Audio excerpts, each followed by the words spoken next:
En cavale, le calendrier de l'Avent audio pour enfants espions. Cet épisode est le numéro 12 sur 24 d'une enquête mystérieuse, l'opération à toute vapeur. Chut, c'est top secret.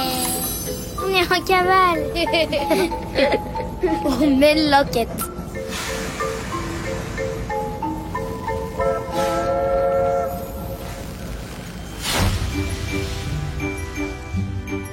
Mon beau miroir. Boutique indépendante de miroirs magiques spécialiste des reflets hallucinatoires soutient cette enquête de l'Académie des enfants espions. La boutique en profite pour vous dire qu'elle sera fermée le 1er janvier car on aura sûrement bu trop de potions la veille. Et on vous offre également ce petit conseil.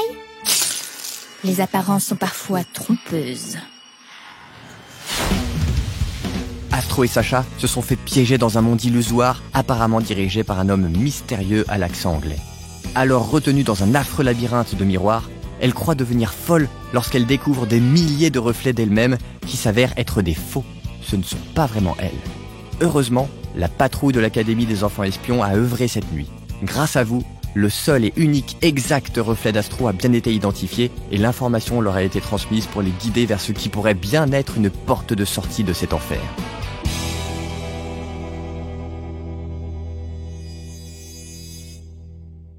12 décembre, 9h02, Illusio. » Sacha, écoute-moi bien. Fais tout comme moi sans poser de questions. Cours!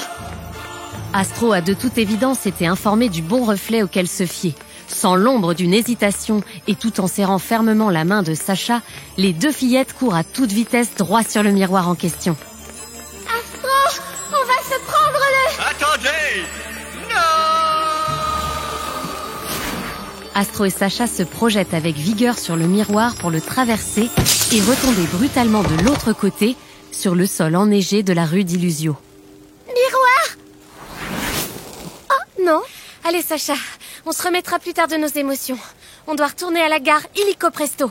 Même si le train a dû partir depuis longtemps, on trouvera une solution. Il faut retrouver les autres au plus vite. 12 décembre, 10h04, à bord du Transmerveilleux Express. Un appel retentit dans la pièce secrète de la bibliothèque. Allô? Vous êtes sûr que ce sont elles? Une petite brune en manteau bleu et bonnet vert? Oui. Et une autre, blondinette aux grandes lunettes rondes. Bien. Lancez la procédure tout de suite. 12 décembre, 10h32, gare d'Illusio. Personne. Il n'y a absolument personne. Comme si c'était une gare fantôme. Il est vrai que la gare d'Illusio n'a même pas l'air d'être en état de fonctionnement. Les kiosques sont fermés avec des rideaux de fer, le guichet est barricadé et le prochain train est annoncé pour dans... Un mois? Mais qu'est-ce que c'est que ce trou perdu? Il n'y a visiblement personne pour les aider et les filles commencent à désespérer. Quand soudain, un message retentit dans les haut-parleurs du quai de la gare. Message pour les voyageuses Astro et Sacha du Transmerveilleux Express. Rendez-vous dans la loge du chef de gare. Maintenant! Elles écarquillent grand les yeux, se regardent en silence et filent telles des fusées trouver cette aide inespérée. C'est là! La loge du chef de gare est déserte, mais la porte est ouverte. Mettons-nous au chaud. Oh, quel bazar! C'est vrai que la pièce est pour le moins encombrée. Là, des boulons pour fixer les rails, ici des outils pour déneiger les voies, partout des cartes. Regarde, Astro! Une lettre! Pour nous! Sacha ouvre délicatement l'enveloppe.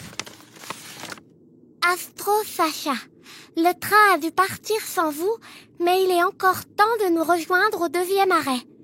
Vous pouvez rester dans cette loge le temps de reprendre des forces. Mon ami le chef de gare ne reviendra pas avant un bon moment. Le confort est rudimentaire, mais il vous a laissé 2 lits de camp et de quoi vous sustenter. Vous trouverez un coffre dans lequel je vous ai laissé tout ce dont vous avez besoin pour nous rejoindre. Enfin, une bonne nouvelle. Mais pour que le coffre ne tombe pas entre de mauvaises mains, je l'ai caché. Seuls des enfants espions pourront le trouver en résolvant l'énigme qui suit. Bonne chance. Évidemment. Bon, c'est quoi cette énigme? Rapidement, il se déplace et peut parfois laisser des traces. Souvent précédé par ses chiens, il possède des patins. Qui est-il? Les filles se regardent et retombent lourdement sur le lit de camp derrière elles. Reprenons des forces avant de se creuser la tête et espérons qu'une nouvelle aide inespérée nous tombe dessus. Vous avez entendu l'énigme que Sacha et Astro doivent résoudre pour trouver où est caché le coffre? Rapidement, il se déplace et peut parfois laisser des traces. Souvent précédé par ses chiens, il possède des patins. Qui est-il? Ouvrez la case 12 du dossier d'enquête pour avoir un indice. Vous pensez connaître la réponse? Faites vite de la buée sur la fenêtre de votre chambre et écrivez le mot que vous avez trouvé. La patrouille de l'Académie des enfants espions passera cette nuit et transmettra votre aide à Astro et Sacha. N'oubliez pas de placer votre curseur de temps sur le jour 12. Nous reprendrons contact avec vous demain pour la suite de l'enquête.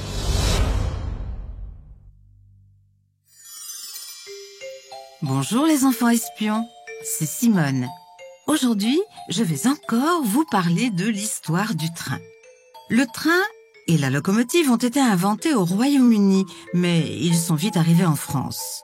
En 1827, on inaugure le premier chemin de fer de France entre les mines de charbon de Saint-Étienne et la Loire.